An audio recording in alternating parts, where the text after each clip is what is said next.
Hi, I'm Christy Shriver, and we're here to discuss books that have changed the world and have changed us. And I'm Gary Shriver, and this is the How to Love Lit podcast. This is our third episode focusing on Harper Lee's popular classic, To Kill a Mockingbird. In episode 1, we discussed the context of Lee's personal story, such as we know it. Her second, more controversial novel, as crazy as it sounds as this one was not free of controversy, as well as the very beginning of the book. Last episode, we talked about themes and motifs and ideas that Lee develops first in part 1, but continuously throughout the second section of the novel as well. We talked about her use of delightful animal imagery and, how through the sights and sounds of rural America that we can enter into a world of natural innocence. The innocence of childhood, of our three protagonist children, Jim and Scout and Dill.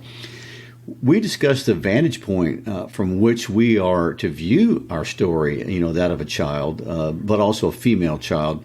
This is the story of a little girl growing up in the segregated South. It's set in the 1930s, but perhaps anachronistically. As the world she describes is about to go to war, but not the World War of Europe, another American Civil War fought on the battlefield of a small microcosm of an American town, Macomb, Alabama. And it's fought within the heart and soul of every American, both black and white, who was to call the American South their home. Right, and last week we brought out the idea that those are the particulars of a more universal story. The story of all of us really is fear and acceptance and ignorance and education. Well, these are all struggles that exist outside the context of the segregated South. However, this week we will turn to the particular problem of the segregated South, and we will look at it in all of its brutality, racial injustice. 15% of the novel centers on one courthouse, the Macomb County Courthouse.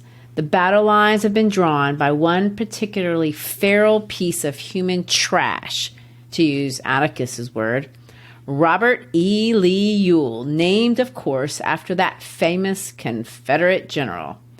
Everyone in Macomb will take a side. But, as is always the case with great literature, there is a lot of context, particular to this moment in history. You don't really need all of the historical context to understand the story. You don't really even need it to understand the universal truths. But hopefully we can use our understanding of Harper Lee's historical particulars of this context and let it enhance our understanding of her meaning in general. Instead of just talking through the story, this episode we're going to explore the historical, legal context of this great fictional civil rights battle. A battle Atticus told us he never had a chance at winning, but a fight still worth fighting. Atticus knew it would take more than one battle, but he was in all the way because that is courage. The principle he's willing to burn down his entire world over, he plainly frames in his closing arguments at the end of Tom Robinson's trial. He quotes a founding father, the man who personified more than any one individual on the American continent, the contradiction of the American experience. That would be Thomas Jefferson. And Atticus's closing arguments to the jury before sending them off to inevitably commit injustice. This is what he says. One more thing, gentlemen, before I quit. Thomas Jefferson once said that all men are created equal, a phrase that the Yankees and the distaff side of the executive branch in Washington are fond of hurling at us. There is a tendency in this year of grace, 1935, for certain people to use this phrase out of context to satisfy all conditions. The most ridiculous example I can think of is that the people who run public education promote this stupid and idle along with the industrious. Because all men are created equal, educators will gravely tell you the children left behind suffer terrible feelings of inferiority. We know all men are not created equal in the same sense some people would have us believe. Some people are smarter than others. Some people have more opportunity because they're born with it. Some men make more money than others. Some ladies make better cakes than others. Some people are born gifted beyond the normal scope of most men. But there is one way in this country in which all men are created equal. There is one human institution that makes a pauper the equal of a Rockefeller, the stupid man the equal of an Einstein, and the ignorant man the equal of any college president. That institution, gentlemen, is a court. It can be the Supreme Court of the United States or the humble P.O. court in this land, or this honorable court which you serve. Our courts have their faults, as does any human institution, but in this country, our courts are the great levelers, and in our courts, all men are created equal. You know, I really love those closing remarks, and for one reason, because it takes another jab at one more fallacy of education that really irks me to no end. This idea that instead of helping children achieve greatness, we push them through and promote them because we apparently feel they can do no better. So we will just pretend we haven't noticed that they didn't achieve the expectations set for others because we really never believed they could have anyway. I mean, passing a student who didn't pass is a declaration of true apathy and the ultimate systematic admission that we just don't feel you're capable. It's the ultimate insult to both child and teacher, and I love that Lee just threw that pot shot gratuitously, almost as if she were a grizzled frontline educator herself. But of course, that's not her main point, and certainly not where we should focus. Remember, Atticus is not a real person. Atticus is a character. He's a moral archetype, so to speak. Atticus reflects nobility, and because he's fictional, he can be the ultimate lawyer. We don't and we shouldn't focus on any personal flaw or blind spot, if we want to use his words. Instead of focusing on any shortcoming, let's focus on what he does right. He fights. He fights because it is right, even though he knows he will lose. He knows the prejudice and ignorance and fear in the hearts of his jury will ultimately commit the highest insult to the laws of God. They will murder an innocent man. And it is to this he speaks. He lectures us on our human hypocrisy wherever it lurks. If we are not equal before God and in man in a court of law where the stakes are life and death, then it is a concept that we can't really claim exists at all. Let me finish his lines in those closing arguments. I'm no idealist to believe firmly in the integrity of our courts and in the jury system. That is no ideal to me. It is a living, working reality. Gentlemen, a court is no better than each man of you sitting before me on this jury. A court is only as sound as its jury, and a jury is only as sound as the men who make it up. And there, ladies and gentlemen, is our problem. The premise and conclusion on which rides this entire book. The problem is we are not sound. Our society is not sound. And therefore, we must regroup internally, every single one of us, on an individual level. And if we don't, our society will collapse. The story is set in the 1930s, but remember, Lee is watching the world of the 1950s collapse before her very eyes under the weight of racial injustice. And of course, this is a question every generation of every race must ask itself. Are we willing to look inward? So let's look at Lee's world. What is she seeing? What is happening in America in the first half of the 20th century? Gary, is she recreating in fictional world vaguely something that's happening in the real world? Well, the short answer to that is yes. But let me start by saying the Tom Robinson case is not a single case that is thinly veiled. It represents, an amalgamation of several different cases, some that were local and perhaps not publicized. Unfortunately, there are many examples that parallel the injustice expressed through the character of Tom Robinson. But there are a couple notable trials that any person of Harper Lee's era would recognize. A couple of specific cases that blend into her story very directly. And I want to focus on a few important court cases that made international news at the time and really struck at the heart of the American consciousness as a collective entity. And two are trials of terrible atrocities. but another that creates a subtext and explains the irrational fear that's turning normally law-abiding citizens really into barbarous, murderers. Atticus, as archetype, sees Macon society capable of evolving, too slowly, admittedly, but essentially evolving in the right direction. His goal is to support this transition with the way he raises his children and conducts himself professionally, which in this case would include stop victimizing the innocent, as personified by Tom Robinson. So let's look at three very famous cases which undoubtedly were in the forefront of Lee's mind.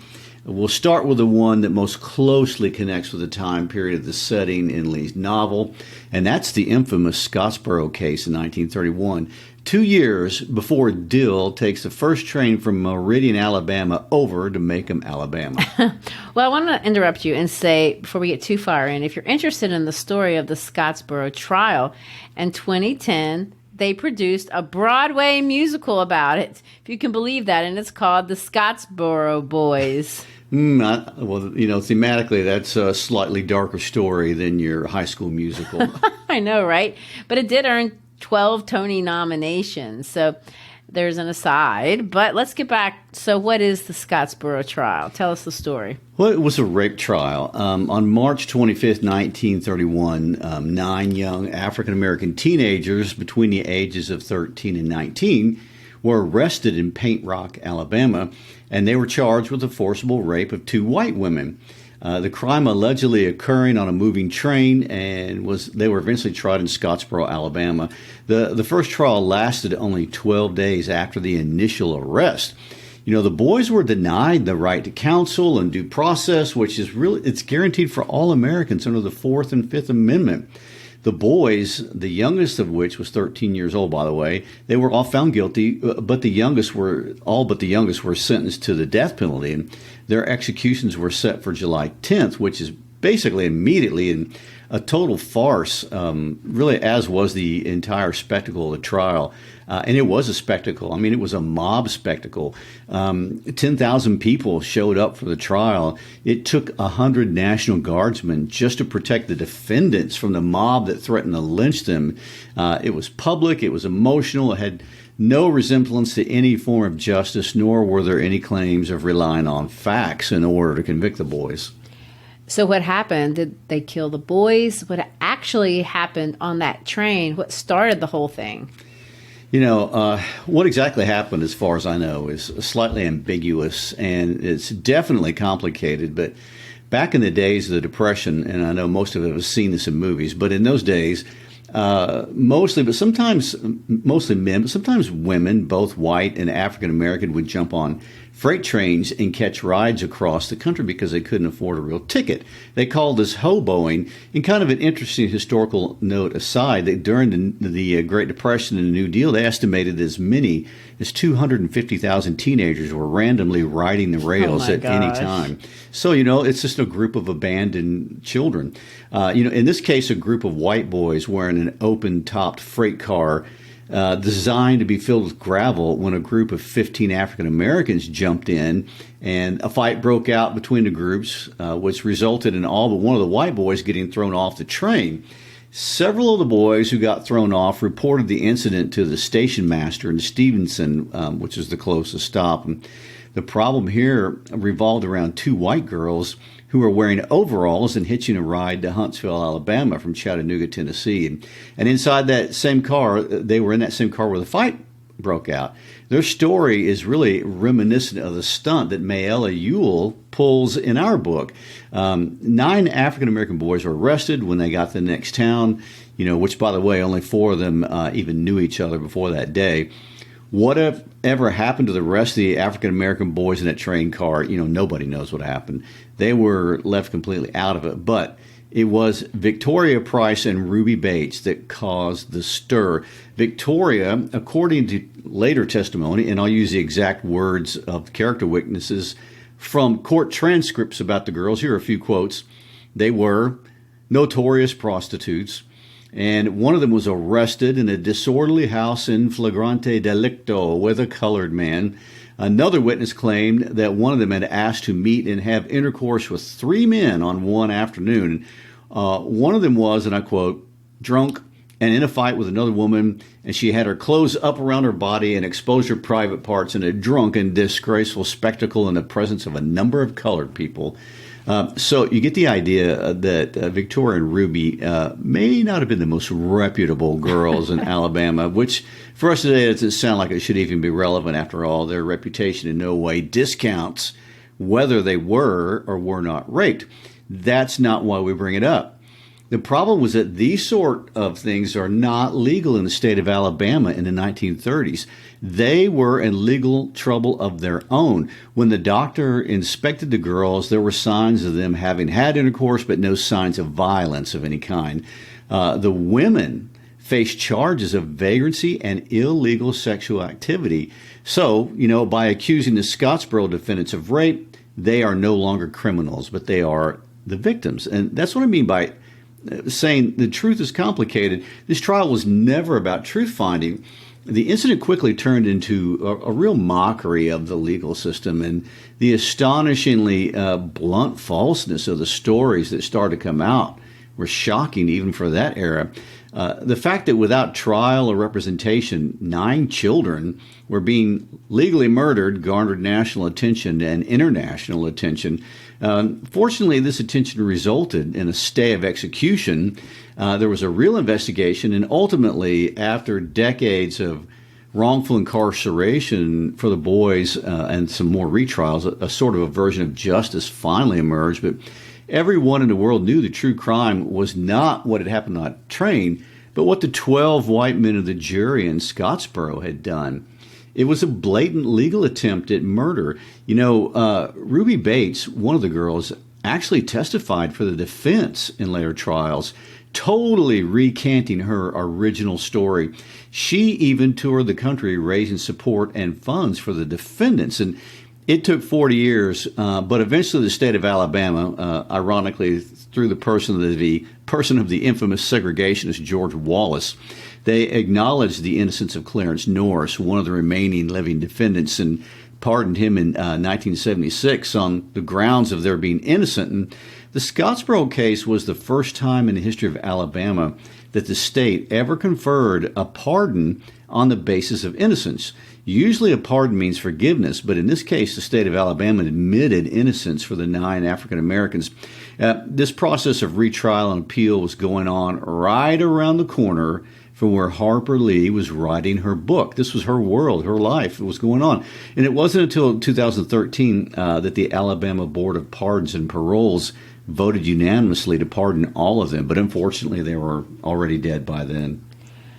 Well, part 2 of Lee's book opens up drawing our attention to Calpurnia, our African-American hero, by Aunt Alexandra, one of the spokespersons really for the voice of Macomb.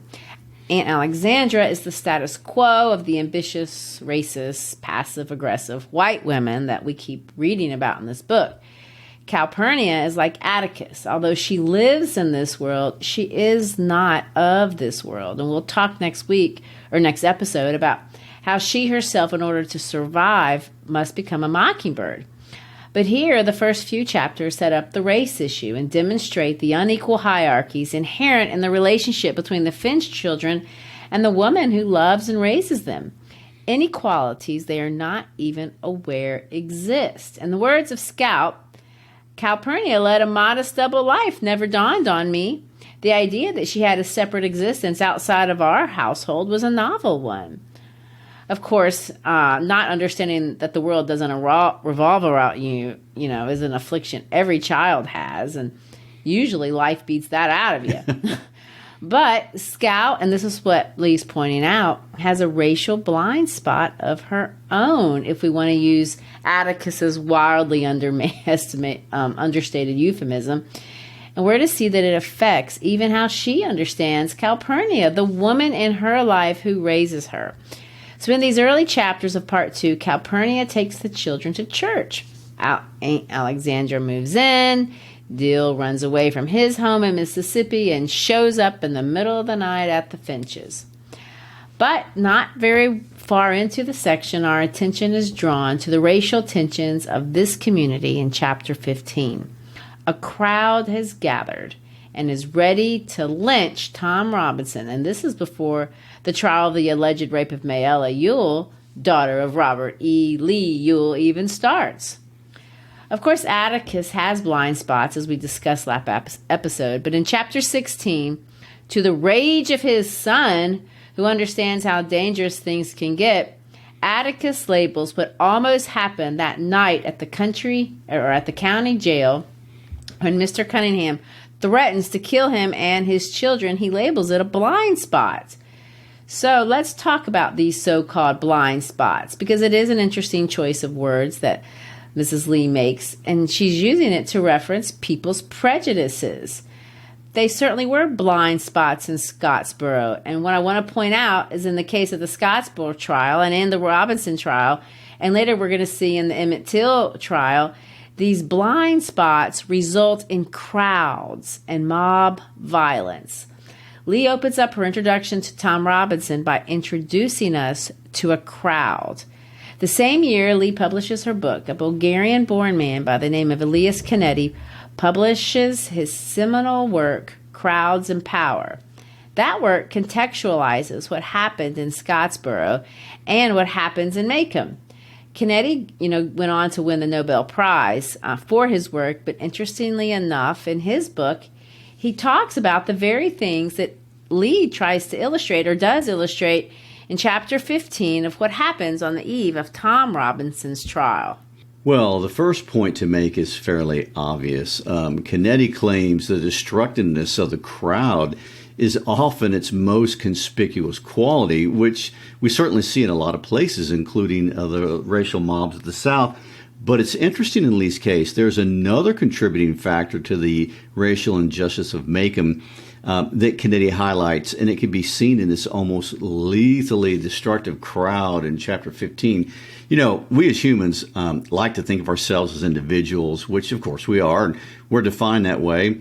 We each have the ability to choose and build our own reality to one extent or another. However, as individuals, our choices are constrained because we are trapped in hierarchies, and no one escapes this in the real world, and no one escapes this in Macomb. And this is one of Lee's motifs, and she references it all the time. She calls these different hierarchical groups, tribes, or castes. We're always painfully aware of where we fall in the hierarchy, and we can't escape our place in them, unless we're in a crowd. One distinctive of a crowd is a lack of hierarchy. Everyone is equal in the crowd, subordinate only to the cause. And in chapter 15, the sheriff moves Robinson into the county jail, and a crowd forms, a crowd Canetti would refer to as a baiting crowd, a crowd bent on killing its chosen target. That term baiting crowd can be confusing. So if you want another great example of what a baiting crowd is, you don't have to think any farther than the New Testament of the Bible, because there was a crowd, a baiting crowd that emerged to crucify Jesus Christ. That crowd in the biblical text served no other purpose but to bait and kill Jesus Christ for a reason maybe most of them could hardly articulate. What's interesting about this crowd in Macomb, though, is that no one in the crowd is from that highest caste in Macomb, the town people. We know this because when Scout invades the crowd, well, that's the first thing she notices. She doesn't know anyone. She doesn't know anyone. No one's there from her caste. She does see and identify one member of the lower caste that she just happens to know because her dad had helped him before, Mr. Cunningham. He was the father of her classmate, Walter Cunningham, the one who had no lunch, the one who got her in so much trouble on that first day of school. Canetti points out that in the crowd, people feel equal, and they are equal. That is, until the crowd disintegrates.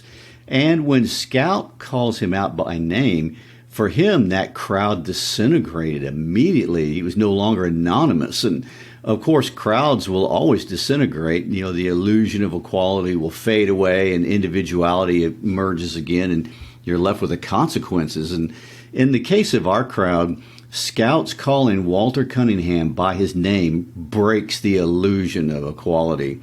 Mr. Walter Cunningham is called out as an individual, and Atticus is reestablished in a place of power. Even his posture expresses this, and the way he controls time expresses this. And he gets up from his chair slowly, and he stands, and he stands to convey independence, and he stands to take a stand. I mean, it's very symbolic, and the man with the power is Atticus, not the crowd. But really, how Atticus was able to reestablish his authority or reestablish a hierarchy had everything to do with Scout. Scout reminded Cunningham that he was first and foremost an individual. And as an individual, he was a good human being. And as an individual, he is not the kind of person to murder. And Atticus comments on that in chapter 16. He says this, and I'll quote, "That proves something, that a gang of wild animals can be stopped simply because they're still human. Maybe we need a police force of children. You children last night made Walter Cunningham stand in my shoes for a minute. That was enough." Of course, I don't want to get too ahead of ourselves in the history of the civil rights movement. There's a podcast for that. But this does remind me that this is exactly what Dr. King would do in Birmingham just a few short years later. He did raise an army of children, and that army of children did bring the national consciousness to that same place, just like Scout does. But back to our story, what we're looking at in this crowd is fear. When I read this book the first time, that confused me. I did not understand what these men were afraid of. I could not understand why anyone would defend that garbage-dwelling Yule man. These are literally the only people in the entire community that our hero, Atticus, has ever badmouthed in front of his children. He gives grace to the drug addict mean woman. These people, Robert E. Lee Yule, is literally despised by all of Macomb. In fact, the Yules have been despised for 3 generations. Well, at least they're consistent. Oh my gosh. They live in the trash. Why would anyone defend them, especially when it is clear that no one believes them? No one in this town, never mind the fact that Tom Robinson, everybody does like and knows he's a good person, but no one in this town believes Mayella Yule was raped by Tom Robinson.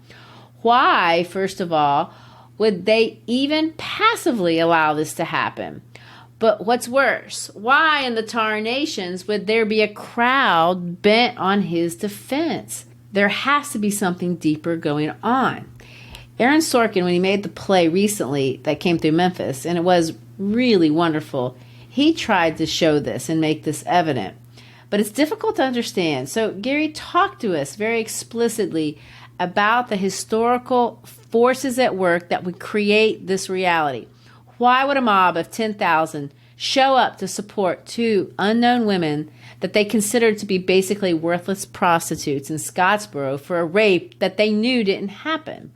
Why would the Cunninghams show up to support Robert E. Lee Yule in a rape that they knew didn't happen? Yes, and this brings me to the second big historical trial that I wanted to bring up at first that doesn't seem to directly connect to Tom Robinson, but we will see that it has everything to do with it. In 1954, the Supreme Court of the United States made one of the most famous decisions that it has made in American history. That case was Brown versus Board of Education. Up to that point, segregation was not only practiced, it was enshrined and legal in what we call Jim Crow laws or segregation laws. It was actually illegal to mix races in most settings. And a white child must attend a white school, black child must attend a black school, even if they wanted to attend the other one. Things were supposedly separate but equal, which was common legal language. And this had been the law since Plessy versus Ferguson enshrined it in 1896. And the practice in and the subtext in the South was that any kind of mixing of races would imply social equality. And African Americans were supposed to, and I quote, know their place. And Jim Crow laws were violently enforced. And when the federal government came to integrate Central High School in Little Rock, Arkansas, it took federal troops to enforce it, But what was so dangerous about students mixing races in school, Why was the South so afraid of that? A lot of historians and social scientists pretty much will agree and tell you it had everything to do with sex. Doesn't it always come down to that? Sex was the principle surrounding all of those segregation laws, and citizen councils put it in writing. Although I won't read what they said because it's very insulting and not necessary. But mixing races in school meant girls and boys of both races would have the opportunity to meet each other, and they might fall in love, they might have sex. That's why we have a mob in chapter 15, and that was ultimately Tom Robinson's crime. If we read the trial scene with that understanding in mind, it becomes glaringly obvious that Tom was never being tried for raping Mayella. He was being tried for attracting the attention of Mayella, for not knowing his place, for daring to allow a white girl to be interested in him. Whew. Well, and that way, we as readers in the 21st century we're just like Scout. We can't understand that subtext. We don't know that the subtext, that everything that's happening in that courtroom is about sex and not the so-called alleged rape. In fact, Bob Ewell is implied to have raped Mayella himself. When Atticus asks Tom Robinson what happened the day he went inside the Ewell house, we learn that she approached him.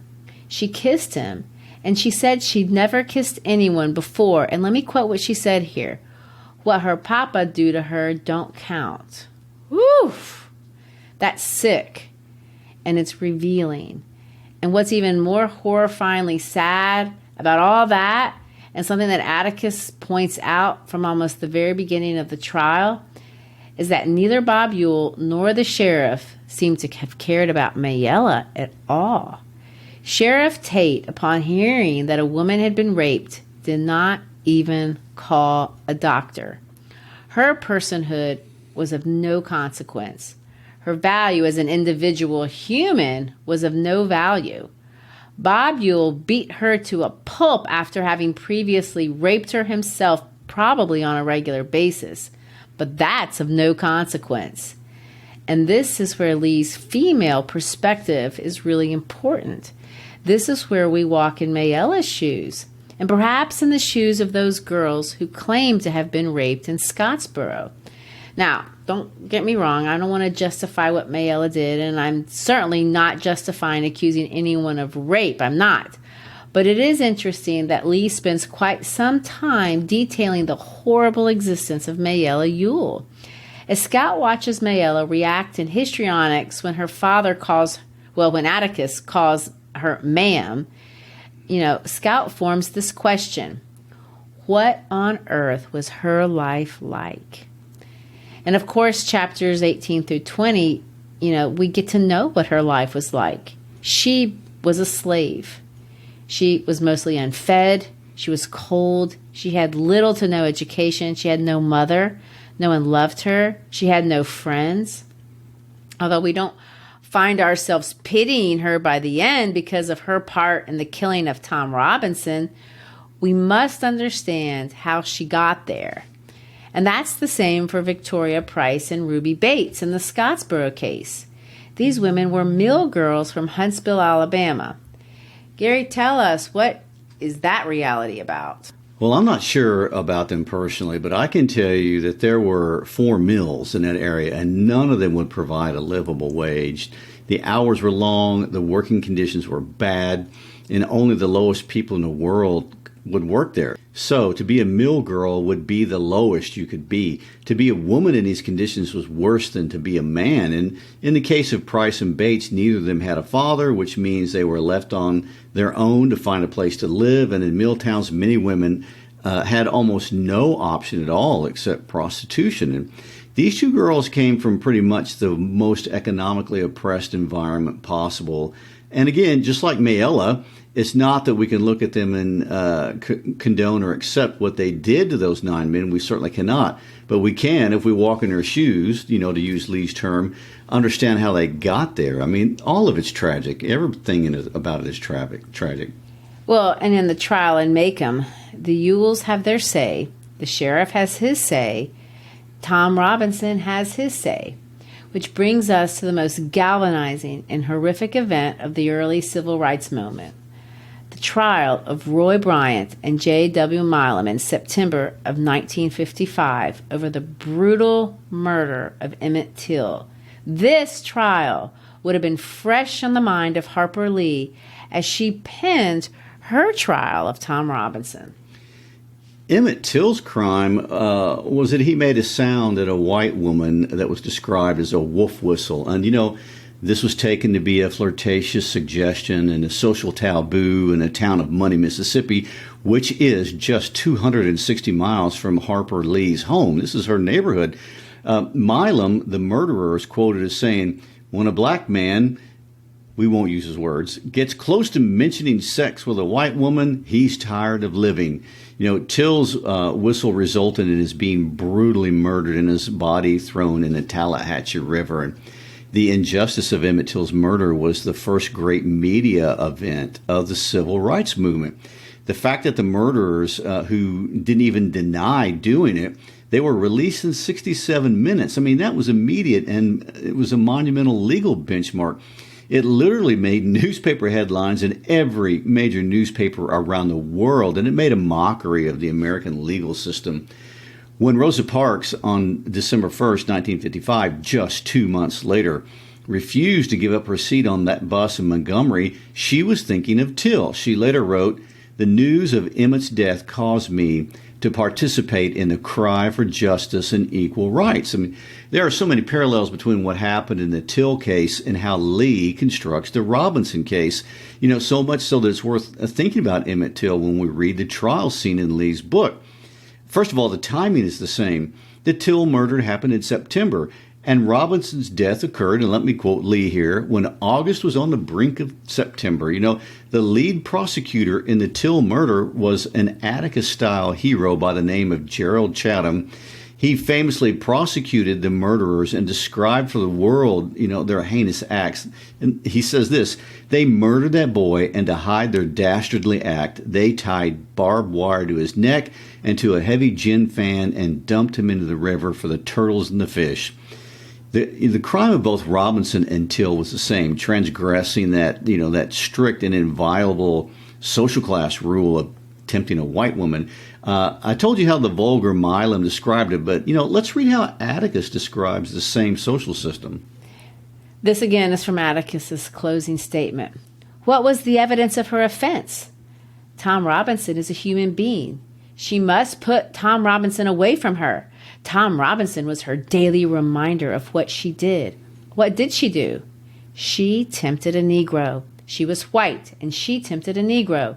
She did something that in our society is unspeakable. She kissed a black man, not an uncle, but a strong, young Negro man. No code mattered to her before she broke it, but it came crashing down on her afterwards. Her father saw it, and the defendant has testified as to his remarks.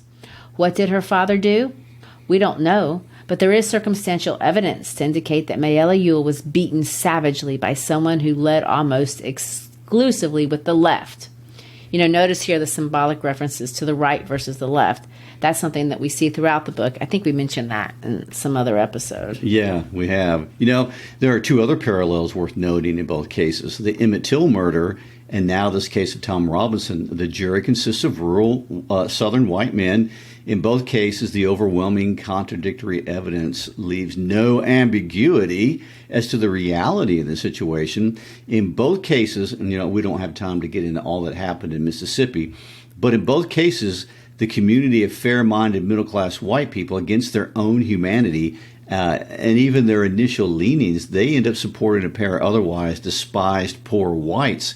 Bryan and Milan are every bit as horrible as Bob Ewell, and in the case of Tom Robinson, Lee gives Robinson a physical handicap that makes it completely obvious that he could not have committed the murder. That's his arm. In the case of Till had a handicap as well. He had a speech defect, a stutter that he had had as a recurring side effect of having polio as a kid. It's possible, and since discussed, that his so-called wolf whistle might not have been him whistling at all, but him talking specifically, him saying the words bubblegum and stuttering it and sounding like what we would describe as a wolf whistle. I mean, he could not say his hard consonants. A couple of other interesting parallels. In the Robinson trial, as we already read, Atticus quotes Jefferson. Chatham, in his closing arguments in the Till case, does the exact same thing. In the Robinson case, and we'll see this in the Emmett Till case, the lawyers for the African American, of course, in Till case it was a prosecutor, and in the Robinson case it's a defense lawyer. But in both cases, they make their cases ably and diligently with no help from the sheriff's office in obtaining evidence. Also, the judge in Macomb, as we see throughout the trial, is clearly doing everything he can to support Atticus and Robinson, to the point that Atticus wasn't even supposed to have gotten the case, but the judge made it happen. According to Miss Maudie, it was no accident. I mean, Scout figures it out that Maxwell Green should have had the Robinson case.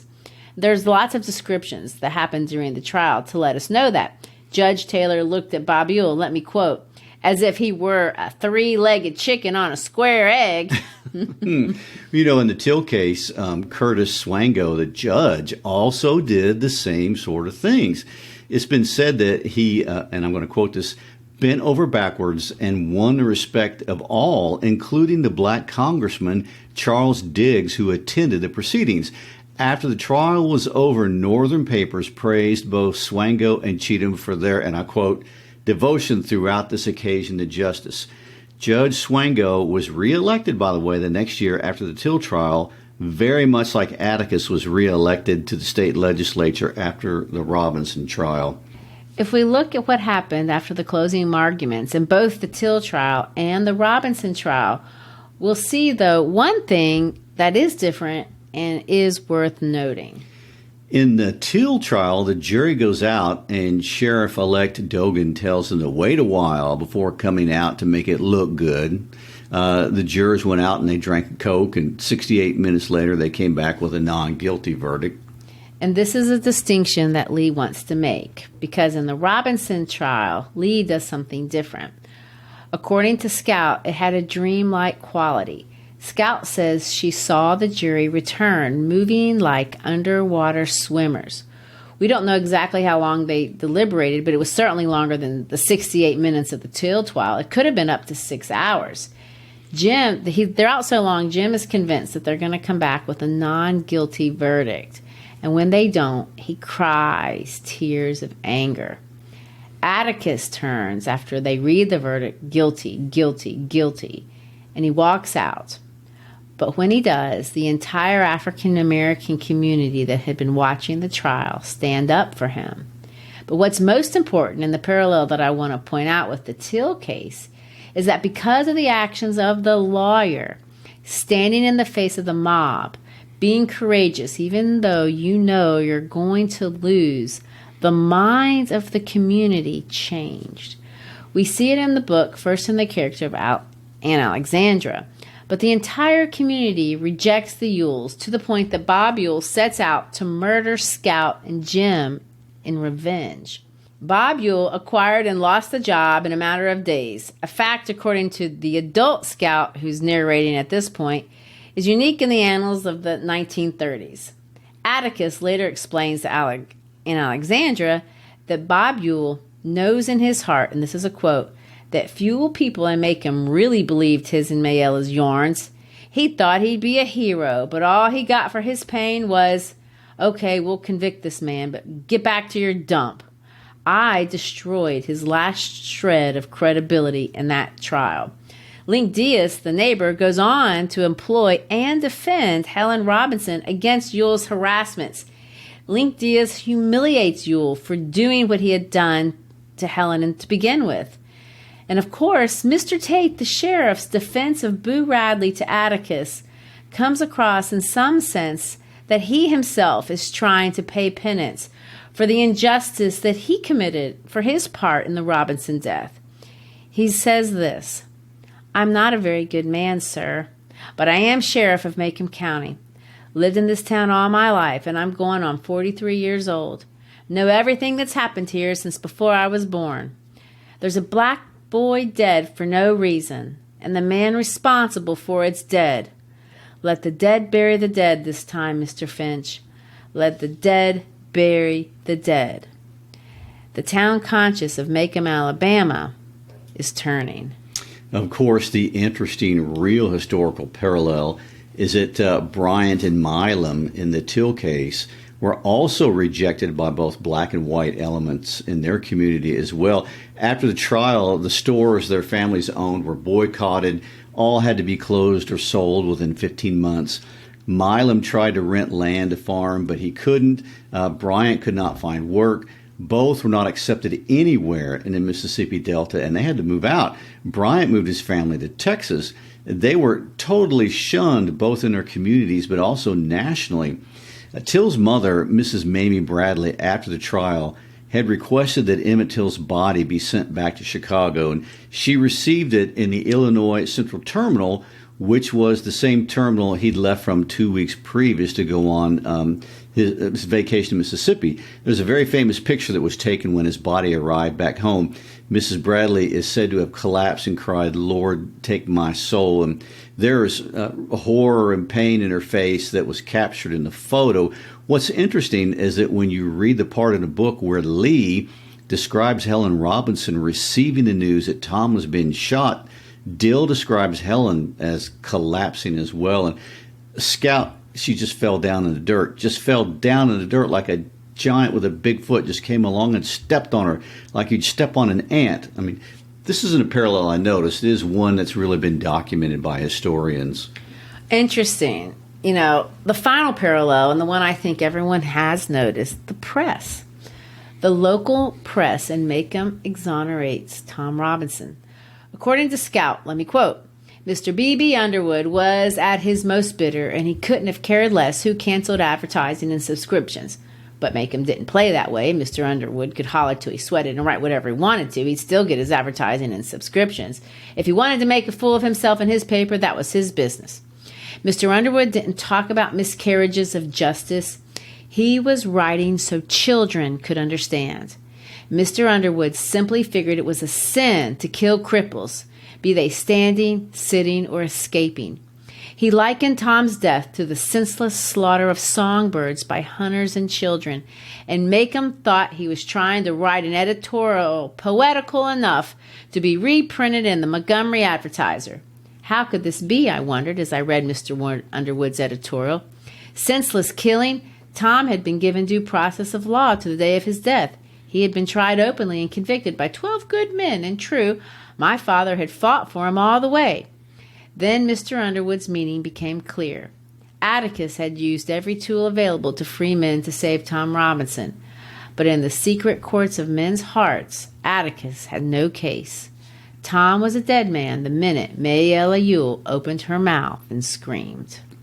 In September of 1955, after Emmett Till's death and the exoneration of his murderers, Nobel Prize winner William Faulkner, one of Mississippi's most famous sons, said this: "If we in America have reached a point in our desperate culture when we must murder children, no matter for what reason or what color, we don't deserve to survive and probably won't."